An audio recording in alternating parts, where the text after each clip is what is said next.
রংপুরে একটা কথা বলতে গেলে স্লিপ অফ টাং হয়ে গেছে, মুসলিম হলের জায়গায় হয়ে গেছে মহসিন হল।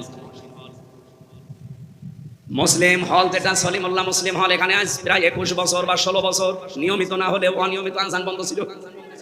সেইটা বলতে গিয়ে আমি বলে ফেলেছি মুখ দিয়ে, আমি ইচ্ছাকৃত না অনিচ্ছাকৃত, যে মহসিন হল। এই জন্য অনেকে দেখলাম, অনেক ভাইরা পাগল হয়ে গেছে আমার পেছনে, এমনকি আমার মা বাবাকেও তারা জারোজ বলে গালি দিচ্ছে। আরে ভাই, আমার নাই, ভুলে বের হয়ে গেছে কথাটা। এই জন্য যদি আপনি প্রতিবাদ করতে পারেন যে মানুষগুলো ডাহা সত্যকে মিথ্যা বানিয়ে প্রচার করতে চায়, নবীর আদর্শের মানুষগুলোকে যারা কলঙ্ক দিতে চায়, কত মানুষকে বলতে যদি ইসলামী ছাত্র শিবির 1971 সালে নাকি তারা যুদ্ধ অপরাধী এই নামে দণ্ডিত, অথচ এই দল তৈরি হয়েছে 1977 সালে। আমার মনে হয় শয়তানেদের কথা শুনে আর হাসে, আর আমাদের একটা ভুল ক্রমে বের হয়েছে, সেইটা নিয়ে ওরা রাজনীতি আরম্ভ করেছে।